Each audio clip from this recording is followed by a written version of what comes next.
Assalamualaikum warahmatullahi wabarakatuh. Perkenalkan, nama saya Muhammad Syafiq. Saya berasal dari Universitas Tanjung Pura.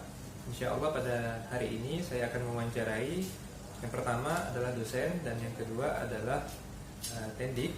Dalam hal ini subkoordinator pendidik di lingkungan Universitas Tanjung Pura. Yang akan saya wawancarai adalah terkait dengan pelaksanaan tugas belajar.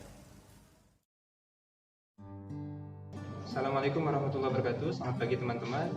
Insya Allah pada pagi hari ini kita akan mewawancarai salah seorang dosen di lingkungan Universitas Tanjung Pura.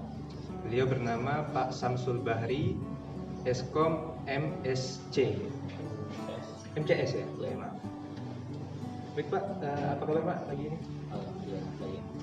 Ini lagi kegiatan apa nih Pak? Ini lagi ada pelatihan penggunaan LMS dari tim Satya tentang itu dosen-dosen Sultan. Dosen-dosen sebentar Pak ya. Mohon izin Pak ya, saya pinjam waktunya sebentar untuk wawancara.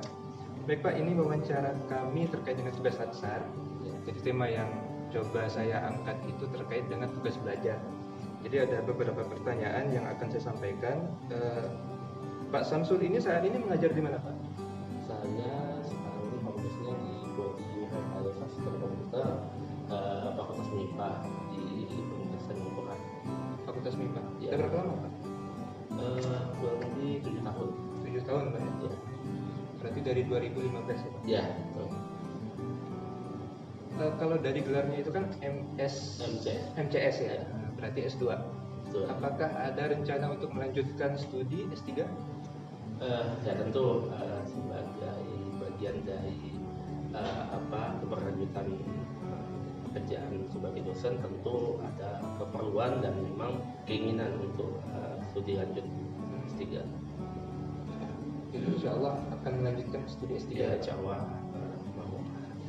Kalau terkait dengan aturan, terkait dengan tugas belajar itu apakah Pak Samsul sudah mengetahuinya? Secara detail mungkin tidak, hanya kemarin memang ada informasi dan juga dari rekan yang barusan mengurus atau yang berangkat studi. Yang jelas jumlah ini ada syaratnya maksimal umurnya 40 tahun. Itu untuk yang syarat-syarat yang administrasi lainnya sih kurang tahu saya, karena memang belum mempersiapkan, jadi belum mencari informasi terkait masalah hal itu.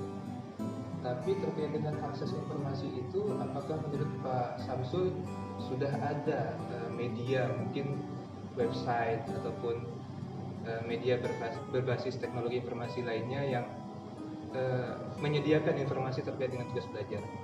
Nah, saya rasa sudah ya.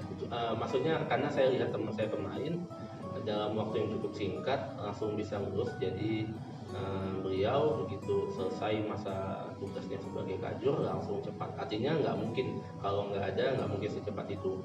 Hanya karena memang saya belum dalam fase mencari informasi, jadi memang belum tahu juga ada atau enggak. Tapi saya yakin ada dan bisa ini, asal ya yang jelas kan saya udah tahu harusnya menghubungi ke mana, ke Badan Kepegawaian. Cuma ya memang belum ini, jadi ya memang kurang tahu. Tapi saya rasa ada karena teman saya kemarin juga cepat ya lulusnya. Baik Pak, mungkin Bapak ada saran terkait dengan akses informasi untuk tugas belajar ya khususnya, itu lebih baik seperti apa gitu? Baik ya, ya memang perlu ada sebuah laman website istilahnya. Mudah-mudahan sudah ada, jadi itu biar lebih gampang dan mudah, serta ya anytime dosen ingin dapat informasinya ada, jadi lewat website. Artinya yang jelas itu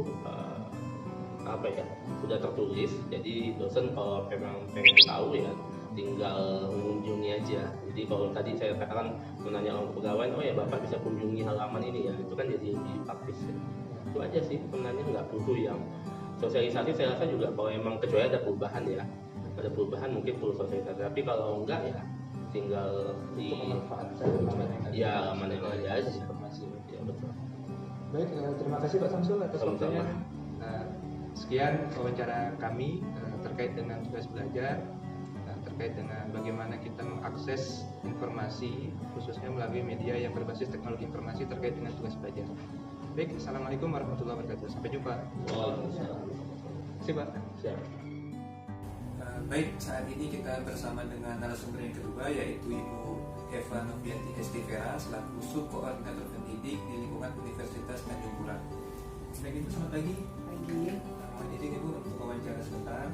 Saya ada beberapa pertanyaan terkait dengan tugas belajar, mungkin bisa saya gali informasi ini dari Ibu.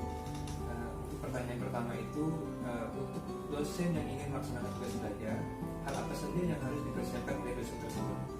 Baik, untuk tugas belajar ini seorang dosen harus mempelajari dulu terlebih dahulu apa aturannya. Kalau di tahun sebelumnya itu kita masih menggunakan Permendikbud 48 tahun 2009. Nah, sekarang ini sudah ada pembaruan yang sudah mulai berlaku di tanggal 13 Juli 2022 ini, yaitu terbit Permendikbud Ristek nomor 27 tahun 2022. Nah, di dalam peraturan itu sudah sangat luas membahas tentang persyaratan, kemudian hak dan kewajibannya sebagai pegawai belajar, dokumen apa saja, kemudian masa ikatan dinas dan lain-lain.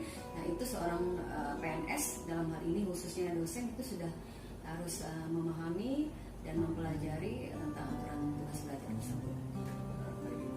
Ketika dosen tersebut sudah melaksanakan tugas belajar, sudah mempersiapkan segala hal yang disampaikan tadi, apakah bisa terjadi suatu kendala dalam pelaksanaan tugas belajar tersebut? Bisa saja terjadi ada kendala, terutama berkaitan dengan dokumen, karena dokumen itu harus lengkap sesuai dengan ketentuan yang sudah dipersyaratkan. Nah, apabila kurang satu syarat pun itu tidak akan bisa berproses ke kementerian. Contoh, misalnya yang bisa membuat keterlambatan dalam proses pengusulan. Nah, itu terbitnya Seknek. Jadi kalau ke luar negeri itu harus mendapatkan persetujuan dari Seknek dulu. Nah, surat itu merupakan salah satu persyaratan. Nah, kemudian satu lagi yang bisa menjadi hal untuk keterlambatan dalam proses pengusulan ini adalah penjaminan beasiswa. Karena seringkali penjaminan itu terbit setelah waktunya si PNS ini untuk tugas belajar itu sudah dimulai. Nah, ini memang ada beberapa hal yang bisa kita soroti itu di luar kuasa dari PNS itu sendiri, karena itu sudah melibatkan instansi lain di luar instansi kita. Jadi hal tersebut memang tidak diketahui oleh dosen yang melaksanakan, tapi di lapangan terjadi hal seperti itu, ya. Artinya bukan tidak mengetahui, tapi tidak bisa diperkirakan gitu. Bisa diperkirakan waktunya, kan banyak mungkin hal, banyak faktor yang menyebabkan terbitnya surat itu melewati dari waktu yang diharapkan dari si PNS tersebut. Berarti memang hal tersebut bukan menjadi kendala dalam hal akses informasi, Bu, ya, tapi memang terkendala memang hal tersebut tidak bisa diperkirakan. Iya, ya. betul. Baik, Ibu, terima kasih atas waktu dan kesempatannya. Terima kasih. Assalamualaikum warahmatullahi wabarakatuh. Demikianlah wawancara yang telah dilaksanakan terkait dengan tugas belajar. Kesimpulan yang bisa diambil adalah bahwa terdapat hal-hal penting yang harus diketahui oleh seorang dosen sebelum melaksanakan tugas belajar. Yang pertama adalah terkait dengan prosedur pelaksanaan tugas belajar. Dan yang kedua, kendala-kendala yang bisa saja dihadapi terkait dengan pelaksanaan tugas belajar tersebut. Oleh karena itu, dua hal penting ini penting untuk diketahui oleh dosen sebelum melaksanakan tugas belajar agar pelaksanaan tugas belajarnya bisa berjalan dengan baik. Oleh karena itu, pemanfaatan media berbasis teknologi bisa digunakan untuk membantu menginformasikan kepada dosen-dosen yang akan melaksanakan tugas belajar terkait dengan prosedur maupun kendala-kendala yang bisa saja dihadapi terkait dengan pelaksanaan tugas belajar tadi.